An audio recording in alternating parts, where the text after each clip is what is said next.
Alors, bonjour les gars. Aujourd'hui, je vais vous présenter la stratégie avec trois moyennes mobiles. Comme dans mes dernières vidéos, je vous avais déjà présenté une stratégie basée sur une moyenne mobile en utilisant bien sûr l'aide des bandes de Bollinger, histoire de pouvoir filtrer. Je vous ai aussi présenté une stratégie basée sur quatre moyennes mobiles, ce qui permet d'avoir avec les deux grandes moyennes mobiles la tendance et avec les deux petites les points d'entrée. Et ensuite, je vous ai présenté une stratégie basée sur deux moyennes mobiles uniquement avec un système de breakout. Aujourd'hui, je vais vous présenter une stratégie basée sur trois moyennes mobiles. Alors, on va sur le graphique et je vais vous présenter cette stratégie basée sur trois moyennes mobiles. De quoi nous aurons besoin? Nous aurons naturellement besoin de trois moyennes mobiles. Ici, moi, je vais utiliser trois périodes que je vais choisir. Je vais choisir la 320, ok? Donc 320 périodes en daily, ça fait 320 jours, ok? Ensuite, je vais choisir une moyenne mobile à 20 jours et une moyenne mobile à 5 jours. Vous pouvez choisir trois autres unités, trois autres périodes que vous voulez pour les moyennes mobiles, mais le plus important, c'est que vous en ayez trois, ok? De préférence, au moins séparés par un multiplicateur de 4. Comme ça, si vous avez une moyenne mobile de 320 jours, normalement, vous pouvez avoir une moyenne de 80 jours et 20 jours. Bon, moi, j'ai ici pris un petit décalage entre la 320 et la 20, mais sinon, au moins 4, pour qu'il y ait quand même assez d'espace pour dessiner les scénarios. Alors, de quoi retournent ces stratégies? Eh bien, pour commencer, nous avons besoin de deux moyennes mobiles pour indiquer la tendance. Donc, la première phase de la stratégie, c'est que nous devons avoir un croisement entre les deux plus grandes moyennes mobiles. Donc, dans ce cas de figure, ici, par exemple, nous avons le croisement entre la jaune et la rouge qui nous indique que la tendance est baissière. Donc, vous prenez votre marqueur et vous marquez au niveau du croisement que cette tendance est baissière. Ça veut dire que les prix iront plus vers le bas parce que ces deux moyennes mobiles se sont croisées à la baisse. C'est ce que normalement voudrait la stratégie des moyennes mobiles. Donc, lorsque deux moyennes mobiles se croisent, ça voudrait dire que la tendance ira dans la direction du croisement. OK? Mais ce que je vous rappelle toujours, c'est que lorsque deux moyennes mobiles se croisent, il ne faut jamais se positionner sur le croisement parce que les moyennes mobiles ont un retard. Il y a déjà eu un certain mouvement des prix jusqu'à ce niveau avant qu'il y ait croisement. Donc, vous ne savez pas si la tendance peut se retourner juste après ce croisement-là. Donc, pour ça, il faudrait que vous puissiez attendre qu'il y ait un pullback. Et c'est pour ce pullback que notre troisième moyenne mobile, la plus petite, va entrer en jeu. Parce que cette petite moyenne mobile va nous aider à déterminer les pullbacks, mais en même temps, va nous aider à nous positionner. Donc, ici, quand nous avons eu cette correction et que les prix sont venus, alors je retire le pinceau rapidement, donc nous avons marqué ici la tendance qui est baissière. Nous voulons maintenant voir s'il y a un pullback. Et pour voir s'il y a un pullback, nous devons assister à un croisement dans le sens opposé des deux petites moyennes mobiles. Cela voudrait dire que la plus petite des moyennes mobiles doit croiser la moyenne du milieu, ici la 20, la jaune, dans le sens inverse. Donc, ce qui voudrait dire que à ce niveau, nous sommes supposés avoir une autre tendance ici qui va à l'achat, mais qui est opposée à la plus grande tendance. Ce qui voudrait dire qu'il y a une correction, qu'il y a un pullback. Ça voudrait dire que les petites unités de temps sont en train de retracer le mouvement qu'on a eu précédemment. Et maintenant, quand nous avons eu ça, nous avons bouclé la deuxième phase de notre stratégie. OK?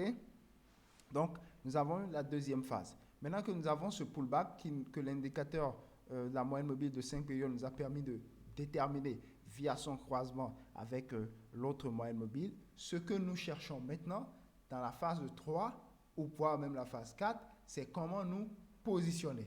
Alors, pour nous positionner, qu'est-ce que nous allons faire à nouveau? c'est que nous allons attendre un croisement à nouveau des deux petites moyennes mobiles dans le sens de la tendance de la plus grande moyenne mobile. Cela voudrait dire que, à ce niveau où il y a eu ce croisement, cela voudrait donc dire que la tendance des plus petites unités de temps est supposée continuer dans la direction des plus grandes unités de temps. Donc, ça veut dire que comment on appelle ça?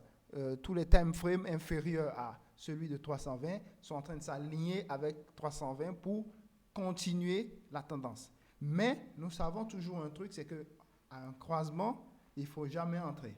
Donc cette fois-ci, qu'est-ce que nous allons utiliser comme confirmation? Nous allons attendre encore à nouveau un autre pullback, mais nous n'allons plus utiliser cette petite moyenne mobile pour nous indiquer le pullback, mais nous allons utiliser la clôture des prix au-dessus de cette petite moyenne mobile pour nous indiquer qu'il y a à nouveau une tentative de renversement de tendance sur les plus petites unités de temps. Et donc ici, vous avez cette clôture des prix, ok, au-dessus de cette petite moyenne mobile violette, et ça voudrait indiquer qu'il y a un pullback sur cette petite unité de temps. Et maintenant, ce que nous cherchons pour continuer maintenant la tendance et nous positionner, c'est là où nous allons faire entrer en jeu le système de breakout. Et donc, nous voulons maintenant que les prix dépassent l'endroit où ils se sont arrêtés précédemment. Donc, les prix s'étaient arrêtés ici et on fait le dernier pullback à ce niveau. Et nous voulons juste que les marchés viennent dépasser cet endroit-là et nous allons nous positionner. Donc, il nous faudrait donc plusieurs phases. Une première phase de croisement des grandes moyennes mobiles. Ensuite, la correction, le premier pullback.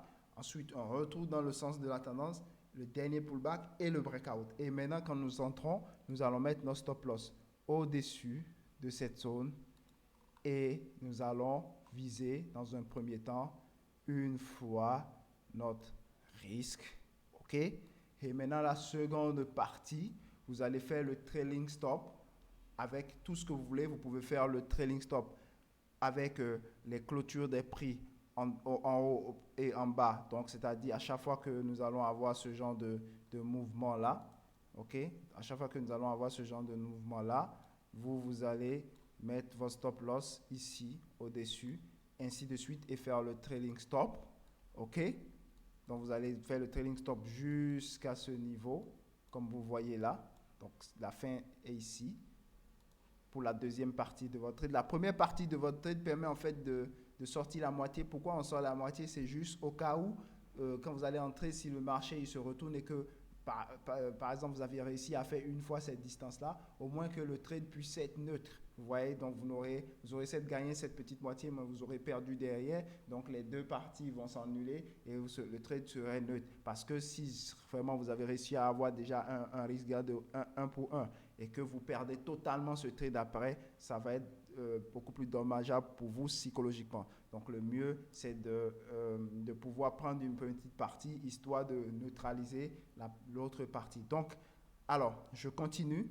Donc, nous avons une méthode pour faire le trailing stop ou l'autre méthode pour faire le trailing stop tout simplement, c'est d'attendre que les deux grandes moyennes mobiles se croisent à nouveau en sens inverse. OK? Donc, se croisent ici, ce sera un croisement à l'achat. Donc, cela voudrait dire que la tendance baissière que nous avions ici est terminée et donc vous allez sortir toute votre position que vous n'avez pas pu sortir. Mais moi, je vous conseille d'avoir une combinaison de ces deux manières de sortie, c'est-à-dire au fur et à mesure que le trade y descend, c'est-à-dire que vous déplacez vos stops une certaine partie et si ça casse par exemple le dernier plus haut, comme ici, à ce niveau, vous allez sortir une bonne partie de votre trade et après vous allez attendre, si jamais il y a croisement, vous allez sortir la fin de tout le trade.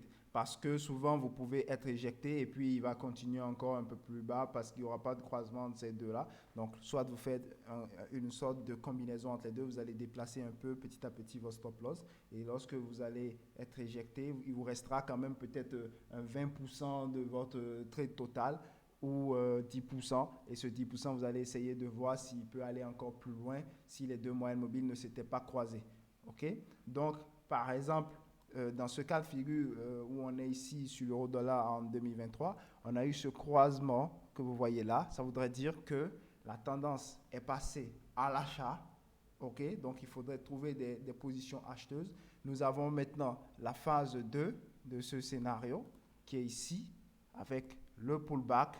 OK, nous avons ce pullback qui est bien là, validé.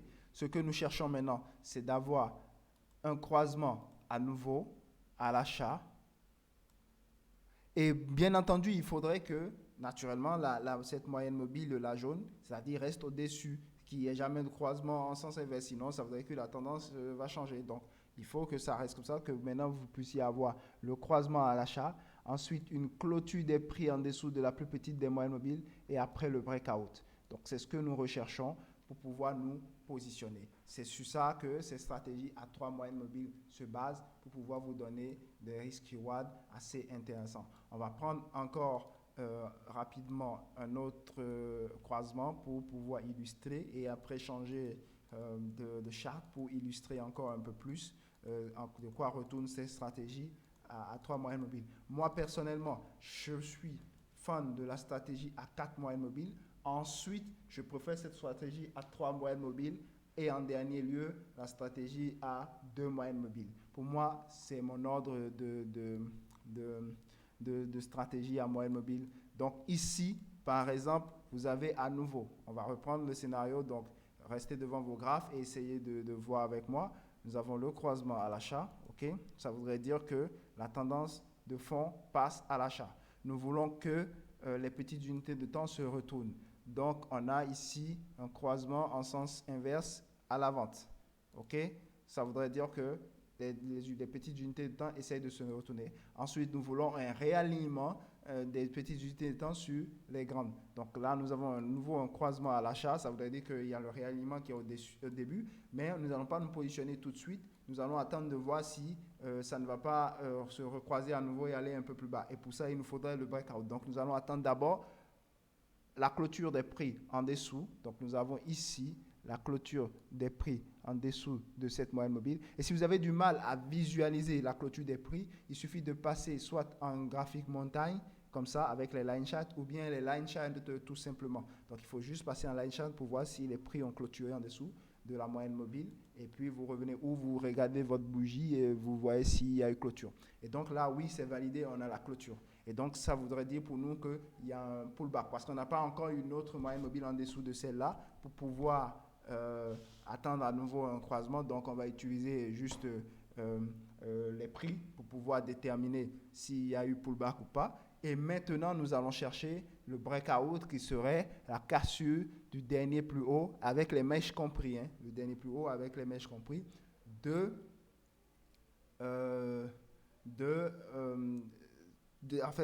breakout. C'est-à-dire on va avoir la cassure du dernier plus haut. Donc lorsqu'on a cette cassure du dernier plus haut, ok, on va alors mettre notre point d'entrée, notre stop loss au plus bas ici.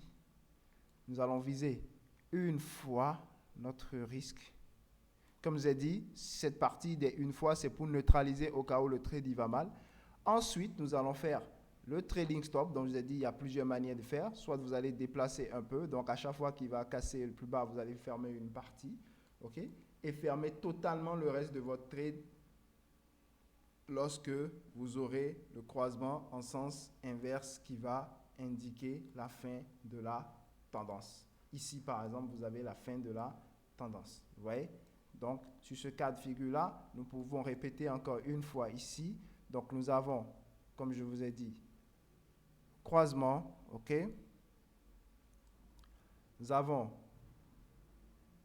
pullback, ok.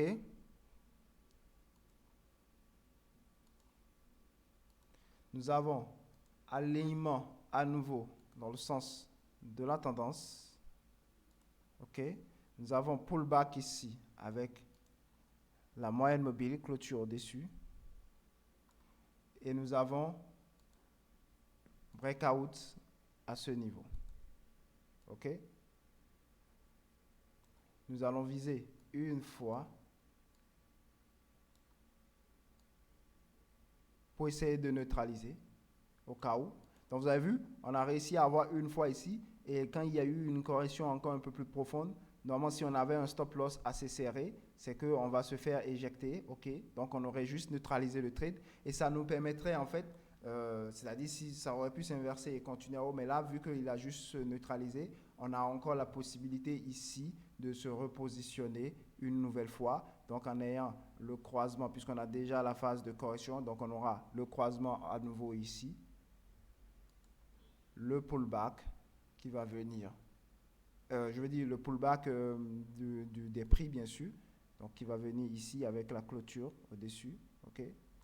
Et après, on aura le breakout de cette zone. Et on va se positionner pour aller chercher encore une fois notre distance. OK?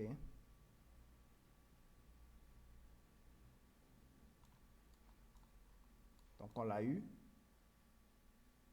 Et vous avez vu, ici, ça s'est retourné. Donc, au moins, on a eu une fois et on a gardé un peu au croisement final. Donc, pour la stratégie à 3 moyennes mobiles, voilà de quoi il est question. On va essayer de tester avec un autre actif. Généralement, je reteste avec le Bitcoin pour voir si ça fonctionne sur cet actif ou pas. Donc, Bitcoin, qu'est-ce qu'on a? On a ici, comme je vous ai dit, le croisement. Ça vous a dit la tendance est baissière. On a le croisement en sens inverse des deux petites. Ça veut dire qu'on a le pullback. On a ensuite le croisement dans le sens de la tendance. Ça voudrait dire que la tendance est en train de se réaligner. On a ici le pullback du prix, clôture au-dessus de la plus petite des deux moyennes mobiles. On a ici la zone de breakout, la ligne de breakout. On a eu le breakout.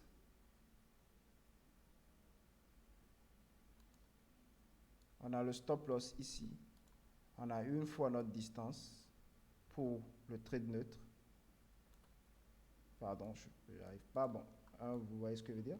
Et après, nous avons tout ce drop qui a suivi. Donc voilà comment on aurait pu gérer la baisse de 2022. Bon, moi je vous dis toujours, je ne vends pas sur les cryptos, j'achète toujours, mais pour ceux qui tradent à la baisse, c'est ce qu'ils auraient pu avoir sur le Bitcoin. Ils auraient pu vendre facilement en utilisant une stratégie à 3 moyennes mobiles. Ils auraient pu aussi couper leur trade à ce niveau des 48 000 $. Ils auraient compris que la tendance est baissière et qu'ils n'avaient pas trop le choix. Ils auraient pu également, par exemple, quand on est en 2020, ils auraient pu se positionner beaucoup à un bon endroit des prix. Donc, par exemple, ici en 2020, ils auraient eu, alors on va essayer d'exécuter cela aussi, en croisement ici, ok, à l'achat, le pullback.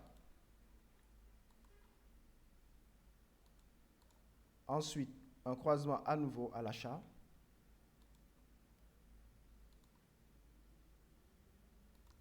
Le pullback à nouveau avec les chandeliers sur la plus petite moyenne mobile. OK? Donc, on encercle cette zone. Donc, ça devient alors la zone de breakout. Et donc, on fait le breakout. On met le stop loss juste là. On vise une fois notre distance. Et ensuite, le reste est aller juste là-bas.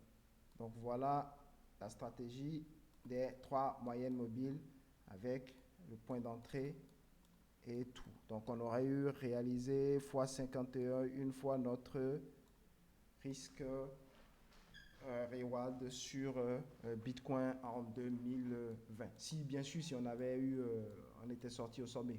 Bon, c'est là le truc. Après, il est évident qu'on ne serait pas sorti au sommet. Mais voilà ce qu'on aurait pu avoir sur Bitcoin jusqu'à aujourd'hui. Donc là, par exemple, Bitcoin, ce qu'on a eu là, on est en train d'avoir ici avec les moyennes mobiles que j'ai eu à choisir, bien sûr, parce qu'en fonction des périodes que vous allez choisir, ce ne soit pas la même chose. Parce que si je mets par exemple une moyenne mobile à 80 périodes, il n'y a pas encore de croisement, donc c'est toujours une tendance baissière. Mais si je laisse la moyenne mobile à 20 et avec la 320, ici on est en train d'avoir une tendance haussière. Donc là, on a ce croisement. Donc, ce qu'on va espérer maintenant, ce serait d'avoir un croisement en sens inverse qui va nous indiquer que le pullback a vraiment eu lieu. Ensuite, un autre croisement en sens haussier qui va dire qu'il y a reprise et réalignement de ces différents time frames. Ensuite, le pullback à nouveau sur la plus petite unité, plus le breakout pour qu'on puisse se positionner et pouvoir aller rider ce trade et aller sortir le meilleur de nous-mêmes dans ce trade-là. Vous voyez ce que je veux montrer. Je vais faire un dernier encore. Je vais voir par exemple une action comme Facebook par exemple. Je ne sais pas si on pourra, voilà, Facebook. On va voir si on peut imaginer ce qu'on aurait pu avoir sur Facebook. Alors, j'annule ça. Facebook, qu'est-ce qu'on a? Très bien. Donc ici, la dernière tendance, qu'est-ce qu'on a? On a croisement en sens baissier, ça veut dire que la tendance est fortement à la baisse. Nous attendons le pullback que nous indique cet indicateur avec le croisement en sens haussier. Nous attendons ensuite le réalignement, donc un croisement en sens baissier à nouveau. Nous attendons le pullback sur les prix, donc c'est-à-dire clôture au-dessus, ok? Et nous attendons le breakout qui arrive enfin et nous nous positionnons sur Facebook. Pour ceux qui sont vendeurs, hein, bien sûr, donc ils se positionnent sur Facebook et voilà, ils ont eu une fois d'abord le risque, ensuite le plus bas, ça donne 4,16 fois le risque. Et là, on est en train de se rapprocher, donc on aura peut-être l'alignement en sens haussier pour pouvoir aller chercher encore le trader. Le même cas de scénario par ici, ainsi de suite. Donc, ça a l'air d'être une stratégie qui fonctionne très bien. Vous allez backtester ça chez vous en choisissant les moyennes mobiles, les périodes qui vous intéressent. Vous allez tester, voir si ça vous convient très bien.